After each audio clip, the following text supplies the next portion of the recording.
اب سے کچھ لمحے قبل میری نظروں سے ایک پوڈ کاسٹ کی ایک مختصر کلپ گزری، اور اس مختصر سے کلپ میں ایک شخص یہ کہتے ہیں کہ پہلے والے مدارس دین سکھاتے ہیں، لیکن اب کے جو مدارس ہیں، جو نئے نئے مدارس بنے ہوئے ہیں، یہ مدارس دہشت گردی اور برین واش سکھاتے ہیں، برین واش کرتے ہیں اپنے اسٹوڈنٹس کے، اور انہیں فنڈنگ کوئی کون کرتا ہے یہ بھی انہوں نے ہمیں بتا دیا ہے۔ تو سب سے پہلے ہم اس کلپ کو دیکھتے ہیں اور اس کے بعد ہم اس ناجائز مخلوق پر بات کرتے ہیں۔ مدرسے ہمارے یہاں پہلے سے بھی تھے، دینی مدرسے ہوتے تھے ہمیشہ، لیکن وہ مدرسے صرف دین سکھاتے تھے بس۔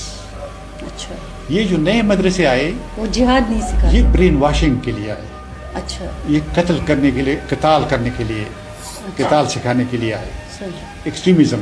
بہت شکریہ آگاہی کے لیے کہ آپ نے بھی اس کلپ کو ملاحظہ فرمایا۔ سب سے پہلے اس افسر اے، پتہ نہیں کیا ان کا نام ہے، جن کا نام لینا بھی میں گوارا نہیں کرتا، کہ یہ اس طرح کے اناب و شناب ہمیشہ بکتے رہتے ہیں۔ میں ان سے ایک ہی ریکویسٹ کروں گا کہ اگر آپ یہ سمجھتے ہیں کہ واقعی مدارس میں دہشت گردی اور برین واش کیا جاتا ہے تو ذرا یہ بھی بتائیں کہ وہ مدارس کون سے ہیں اور مدارس کا نام کیا ہے۔ جب آپ اناب و شناب بکتے رہتے ہیں تو اس سے بہتر یہ ہے کہ ببانگ کے دور میں مدارس کا نام بھی لیا جائے نا، کہ وہ مدارس کون سے ہیں۔ ہمیں تو آج تک پچھلے 50 سال میں کوئی ایسا مدرسہ نظر نہیں ہے، ہمیں تو پچھلے 30 سالوں میں کوئی ایسا مدرسہ نظر نہیں آیا کہ جس میں ہم یہ دیکھ سکیں کہ واقعی ان مدارس میں دہشت گردی سکھاتی ہے۔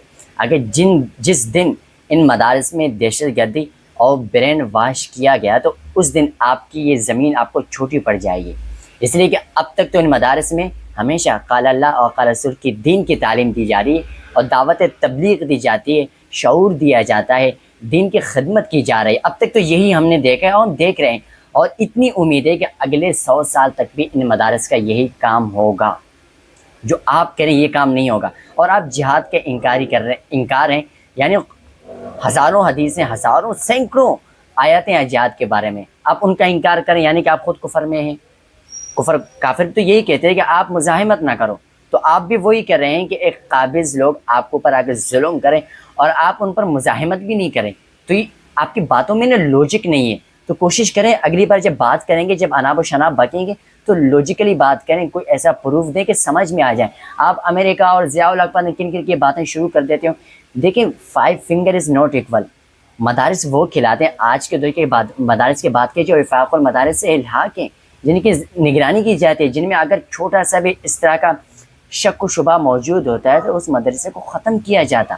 اب کوئی کہاں سے مدرسہ بنا ہوا ہے، کوئی مسجد بنی ہوئی، کوئی کیا بنی ہوئی ہے، ہر داڑھی ہر ٹوپی رکھنے والا مولوی نہیں ہوتا، آپ اس کو عالم نہیں کہتے، آپ بس کچھ بھی آ کر کہہ دیتے ہیں۔ یار خدا کے لیے، یار میں دیکھو اپنے ہر ویڈیو میں کہتا ہوں تنقید ضرور کریں، ہر طبقے پر، ہر ادارے پہ کریں، لیکن تنقید ایسے کریں جس تنقید میں لوجک ہو، اور اس تنقید سے نفرت نہیں بلکہ محبت پیدا، اس تنقید سے نفرت نہیں بلکہ شعور پیدا ہو۔ اب آپ جو تنقید کر رہے ہیں نا، اس تنقید میں کوئی لوجک نہیں ہے، کوئی ایسی بات نہیں کر رہے ہیں کہ جس سے نا انسان کا برین واش ہے۔ ہاں واقعی ایک اچھی گفتگو کر رہے ہیں جس کو سچ ہم مان لیں، تلخ حقیقت مان لیں، لیکن آپ کے باتوں میں کوئی ایسا لوجک نہیں۔ ایڈوکیٹ صاحب آپ سے گزارش کریں گے کہ اگلی بار جب اس طرح کی بکواسات کرنے لگیں تو ایک نظر ان مدارس کا نام بھی لیجئے گا، تاکہ ہم جا کے دیکھ سکیں کہ واقعی ان مدارس میں دہشت گردی سکھائی جاتی ہے یا پھر یہ محض آپ کی بکواسات ہیں۔